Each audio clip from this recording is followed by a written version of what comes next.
Halo Tiltians, gimana nih kabar kalian? Udah lama banget ya kayaknya kita gak berjumpa. Apakah kalian masih sering menulis di Tinlit? Maaf banget ya, Tinlit sudah lama gak ngeposting video. Tapi, we are here now, dan di video kali ini kami ingin nge-launching sesuatu yang sangat spesial bagi kalian, yaitu Ngopi Bareng Tinlit. Di dalam series ini, kami akan sharing beberapa cerita-cerita yang sangat mengesankan, yang sangat menarik, yang pasti kalian bakal suka deh. Hari ini saya ditemanin sama kopi saya di dalam cangkir ini yang sangat amat besar. Lihat deh, segede muka saya cangkirnya. Cerita kali ini adalah cerita layangan putus. Mungkin kalian juga udah pernah denger ya, itu kan cerita sempat viral banget beberapa tahun yang lalu dan baru saja dijadikan mini series. Kalian mungkin sudah pernah ngeliat cuplikan-cuplikannya gitu di Facebook, Instagram, ataupun TikTok. Saya sendiri ngedenger dari ibu saya dong. Dan dari sana saya tertarik untuk nonton mini seriesnya. Dan ternyata ceritanya sangat menarik gitu. Jadi hari ini kita akan mengulas cerita itu bersama. Oke, langsung aja ya.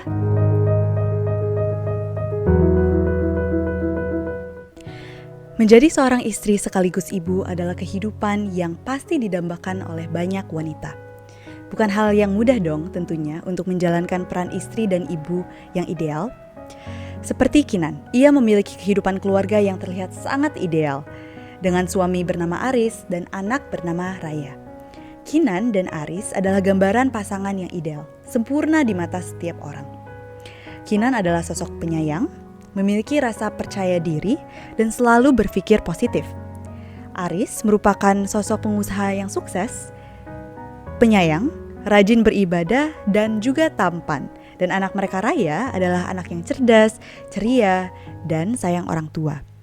Perjalanan rumah tangga tentu tidak semudah yang kita bayangkan. Pasti banyak ups and downs-nya ya. Begitu juga dengan Kinan dan Aris. Ternyata ada sisi lain yang tidak terungkap dari sosok laki-laki sempurna itu. Aris mulai menunjukkan perilaku yang sangat janggal. Ia jarang di rumah dan mulai berbohong tentang aktivitasnya. Contohnya, ia pergi ke kantor saat weekend, padahal kantor Aris jelas-jelas tutup pas weekend. Aris juga lebih sering sibuk dengan handphonenya, sering bertelepon secara diam-diam dan tidak ada waktu dengan anaknya Raya dan istrinya. Perubahan tersebut membuat Kinan curiga dan merasa bahwa ada sesuatu yang janggal. Padahal awalnya mereka sering banget menghabiskan waktu bersama. Kinan berusaha untuk mendapatkan penjelasan dari Aris. Namun, penjelasan Aris berbelit-belit dan gak jelas. Semakin didesak, semakin tidak jelas penjelasan Aris. Hal inilah yang membuat Kinan curiga sehingga memunculkan perdebatan antara mereka berdua. Suasana rumah yang tadinya nyaman menjadi dingin dan penuh kecurigaan. Kinan mulai menemukan bukti-bukti kejanggalan yang dilakukan oleh Aris. Pertama, ia menemukan anting perempuan di baju Aris. Kedua, ia juga menemukan noda seperti lipstik perempuan di baju Aris. Apakah Kinan merasa curiga? Ya tentu dong.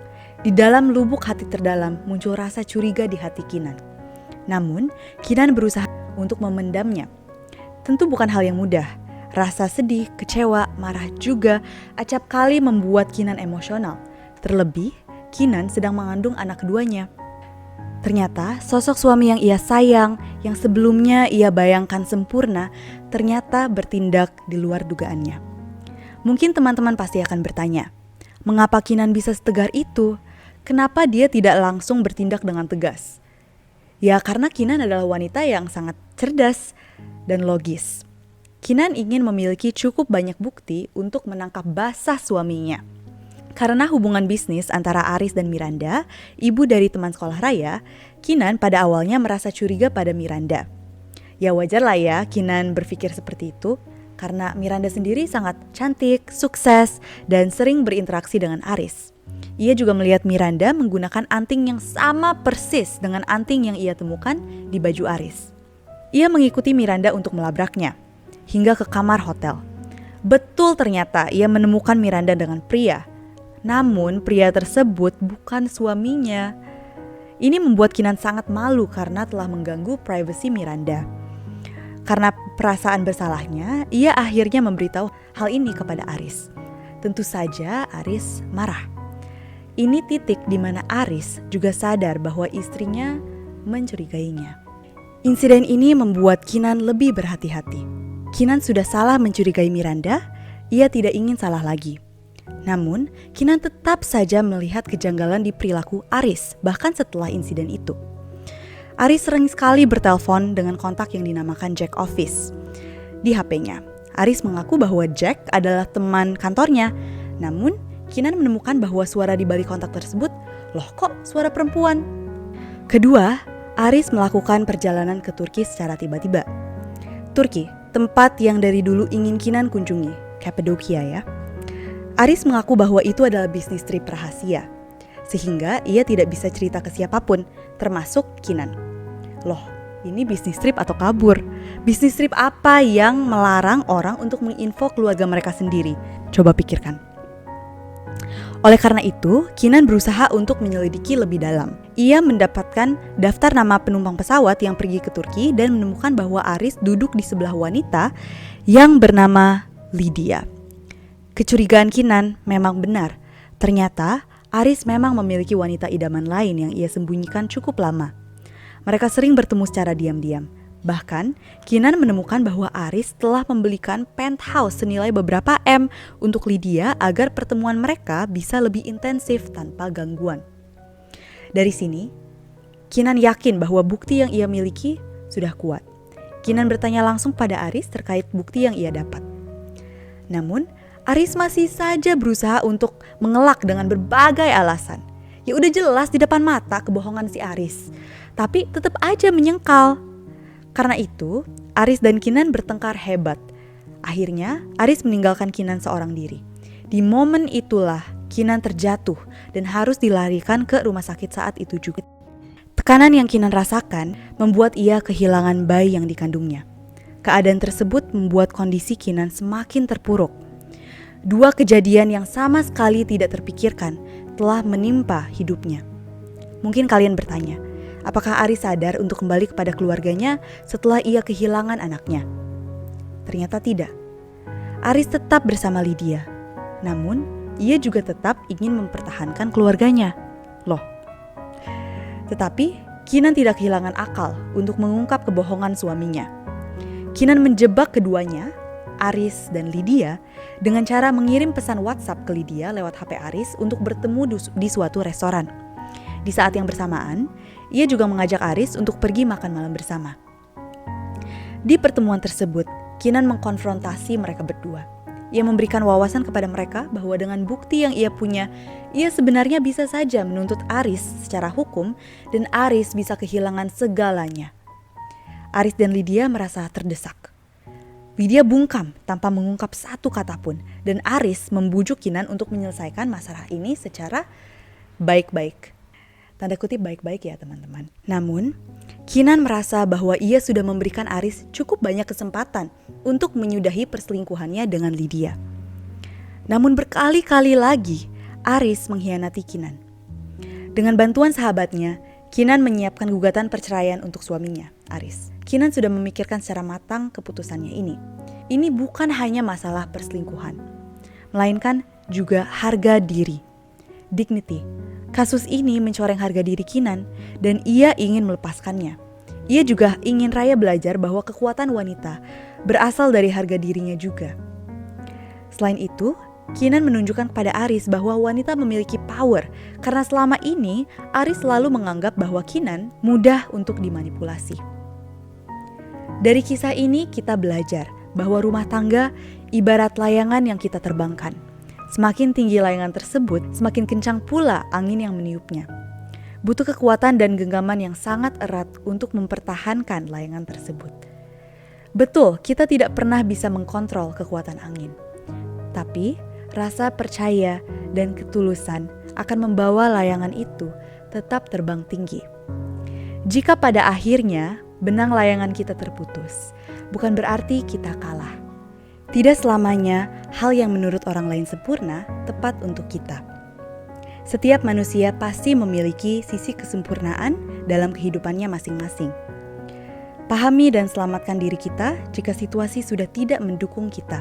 Seperti yang Kinan lakukan, menunjukkan bahwa semua orang berhak untuk memutuskan sesuatu dan menciptakan kebahagiaan bagi diri mereka sendiri. Oke, kan sekarang kita semua udah tahu nih ceritanya. Sebenarnya pas saya nonton mini seriesnya juga, tercetus banyak sekali pertanyaan di dalam pikiran saya. Yuk kita bahas sekarang bersama. Bersama saya hari ini adalah Kak Siti dari Teen Lead juga, dan kita akan diskusikan beberapa pertanyaan-pertanyaan yang kita punya tentang cerita Layangan Putus, dan yang mungkin kalian juga punya gitu. Yang pertama, siapa sih yang sebenarnya salah? Apakah pihak ketiga atau si Aris yang lebih salah gitu sebagai suami Kinan? Gimana menurut Kak Siti? Dan kita juga semua setuju bahwa selingkuh itu merupakan suatu hal yang salah. Tapi ironisnya kan sering banyak sekali orang-orang yang melakukannya. Kalau misalnya jika kita lihat dari Aris dan Lydia, yang jelas yang salah adalah Aris dan Lydia. Namun untuk bisa mencari di dalam kasus perselingkuhan, untuk kita bisa menentukan siapa pelaku utama yang menyebabkan perselingkuhan itu terjadi, itu harus kita dalami dulu secara lebih dalam agar kita bisa memutuskan dengan tepat siapa pelaku sebenarnya. Karena sesungguhnya gini, mengapa perselingkuhan itu terjadi? Karena bisa disebabkan oleh beberapa hal. Salah satunya adalah si pihak suami mencari ketidaksempurnaan yang ada di istrinya di diri wanita lain, dan dia sebenarnya tuh ada konflik di dalam hubungannya, tapi dia tidak coba untuk mengkomunikasikannya dengan baik ke istrinya. Kalau dari sisi perempuan, si wanita ini tidak menyadari bahwa sosok pria yang dia cintai itu sudah mempunyai pasangan resmi, dan juga mungkin ada sesuatu hal yang dia kejar dari si pria tersebut. Seperti itu sih.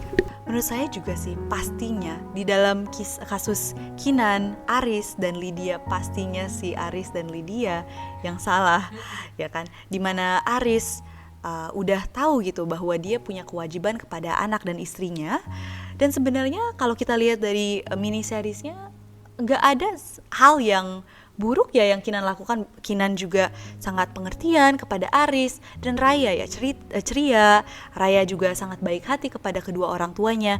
Jadi kenapa sih harus melakukan hal seperti ini? Jadi sebenarnya ada kelekatan antara Kinan dan Aris yang tidak mereka coba komunikasikan, terutama dari sisi Aris ya. Kalau dari sisi Kinan kan Kinan berusaha untuk menjadi yang terbaik untuk Aris. Itu juga kan ya. Jadi pas pertama mereka itu mau nikah, sebenarnya udah disarankan sama orang tuanya Kinan. Awalnya orang tua Kinan tidak setuju karena mereka berpikir bahwa wah, ini Aris terlalu sempurna. Apa sih di balik kesempurnaan ini? Apakah ada sesuatu gitu ya di baliknya yang sebenarnya nggak genuine gitu. Dan dari pihak Lydia juga sangat bersalah tentunya. Dimana dia udah tahu bahwa ini tuh suami orang dan dia tetap melakukannya. Lebih parah lagi, dia juga psikolog anak, dimana dia seharusnya tahu dampak yang akan diberikan kepada Raya, namun tetap aja dia lakukan gitu ya. Apa sih logika si suami Aris yang ingin berselingkuh namun masih juga ingin mempertahankan keluarganya gitu? Beberapa pria berpikir dengan memiliki wanita baru itu ia akan mendapatkan kebahagiaan yang baru, padahal kan tentu tidak. Kenapa si Aris tidak berusaha untuk menceraikan Kinan? Karena sebenarnya si Aris itu mencintai si Kinan di sisi hatinya yang terdalam. Perjalanan rumah tangga mereka itu kan bukan merupakan suatu hal yang mudah. Jadi Aris gak siap ketika kalau dia memilih untuk menceraikan Kinan, otomatis kan dia akan kehilangan Kinan sekaligus Raya anaknya. Jadi Aris tidak siap dengan kehidupan tersebut. Namun di sisi lain dia juga tidak mau melepaskan si Lydia, ya kan? Nah, menurut penelitian, orang yang berselingkuh itu disebabkan karena beberapa aspek dalam hubungan yang ia tidak temukan di pasangannya. Jadi si Aris ini mempunyai ekspektasi yang berlebih yang tidak bisa dipenuhi oleh Kinan, tapi bisa dipenuhi oleh sosok si Lydia. Nah, tidak terpenuhi ekspektasi inilah yang membuat sosok sempurna itu terdorong untuk melakukan perselingkuhan. Padahal kan kita sebagai manusia tidak ada yang diciptakan secara sempurna. Justru kita diberikan pasangan untuk saling melengkapi satu sama lain. Apakah disarankan nih untuk wanita mengambil langkah jalur hukum seperti Kinan sebagai respon dari perselingkuhan suami? Gimana nih menurut Kak Siti? Kenapa saya setuju banget sama Kinan. Kinan mengambil jalur hukum itu, dia menunjukkan value-nya sebagai perempuan, bahwa dia mempunyai harga diri, sekaligus ia menunjukkan kepada Aris bahwa dia tidak selemah yang Aris pikirkan, gitu. Nah, sangat disarankan untuk mengambil tindakan seperti Kinan, karena untuk supaya kedua belah pihak itu mengetahui tentang peran, kewajiban, dan juga haknya, seperti komitmen yang sebelumnya sudah dijalankan. Apalagi kalau misalnya di dalam rumah tangga itu sudah ada kasus seperti kekerasan, itu sih sangat sekali sangat diarahkan untuk melapor ke jalur hukum. Dan mungkin di sisi lain juga ada beberapa pasangan yang mencoba untuk menyelesaikan kayak permasalahan mereka secara baik-baik ya. Namun kayaknya itu lebih applicable untuk kasus di mana pihak yang berselingkuh emang sudah ingin kembali ke keluarganya dan emang sudah merasa bersalah sekali dan ingin berubah gitu.